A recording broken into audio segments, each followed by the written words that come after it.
to the next section, which is on granny cams, which is on slide 17. This is an interesting question about privacy because I think that the law in this area is quite gray. If you speak to certain advocates from long-term care advocates, they'll tell you that they think that perhaps granny cams are allowed. Some people will say that they think granny cams aren't allowed. It's, again, really important to remember that there is a remedy to this, which is consent. But if you are trying to not let anyone know that you are monitoring them, particularly if you're concerned about abuse in, for instance, a long-term care home, you may not want people to know that they're being recorded, then it puts it into a slightly different circumstance. Canada generally is what we call a one-way type of province, which means you only need to have the consent of one of the parties for the recording of information. If that's you, then that's fine. It depends on what you're using that information for, which purpose it is for. If you're using it to collect notes and so on, that's one thing.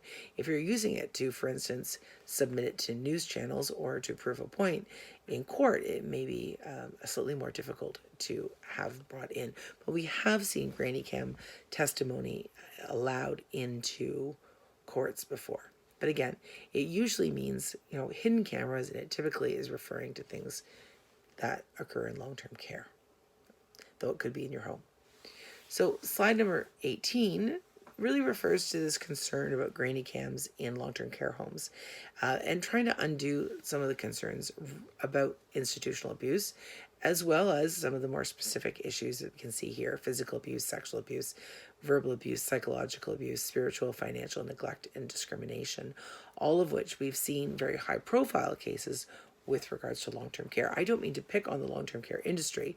They could equally be found in assisted living, supportive housing, retirement homes, or in an individual's home, but they typically, when we're talking about it, show up in an institutional care setting. On slide 19, you see both this sort of slide with the American flag and the Canadian flag, just noting that some of the issues are different between the US and Canada. So the issues that you can see on slide 20 are, are granny cams a violation of privacy?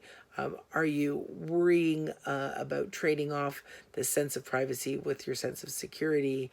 And what about this idea of dignity and autonomy, particularly in things like bathrooms or in areas where people are changing?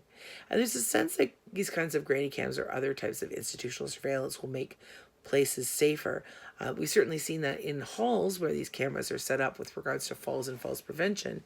They have been able to assist with quality improvement, and there's certainly been spectacular cases where abuse has been captured on video, but it really doesn't address the question of training and understaffing.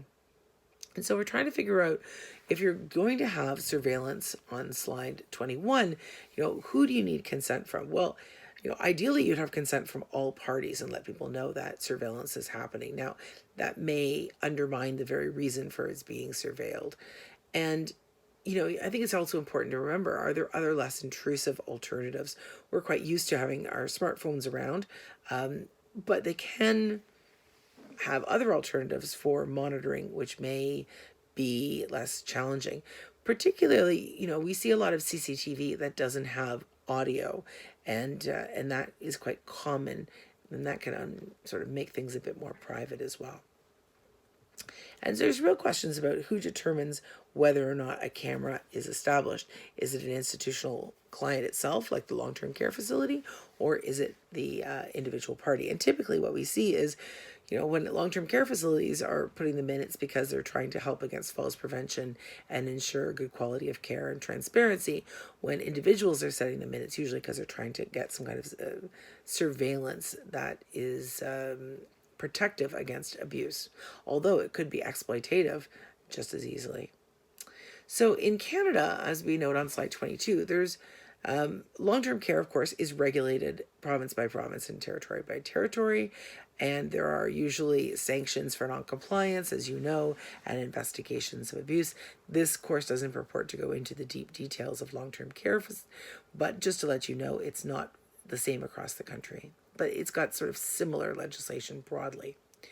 On slide 23, we talk about the potential liability. So if you're going to collect information for use and disclosure, again, that's PIPEDA.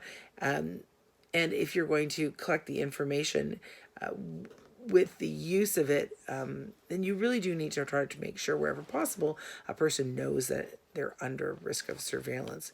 Having said that, this is a very gray area of law right now. Should you advise your client to put in cameras? That will absolutely depend on the circumstance.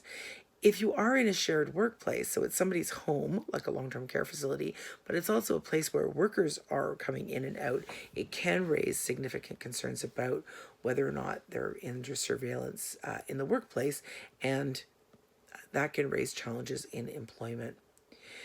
At good old-fashioned common law, there are obligations in tort and contract to keep people safe, and you may be an exemption for doing things in this way. There is a risk, and it's again a gray area of law, that some types of surveillance may in fact be criminal. This is not settled yet in the courts, and just reflecting back on slide 24, advising your client, like, is there a good, clear practice in this area? There isn't. But if you are going to monitor somebody to the greatest degree, of course, it is better to have their consent. And I just put some references and resources at the end, just for your use. So, is it okay to post granny cams? Maybe. Will they be accepted as evidence by courts? Quite often. Will there be complaints, possibly by staff, if they don't know they're being surveyed? Probably. So this is an evolving area of law, and we're really not sure quite yet whether granny cams are legal. Thank you.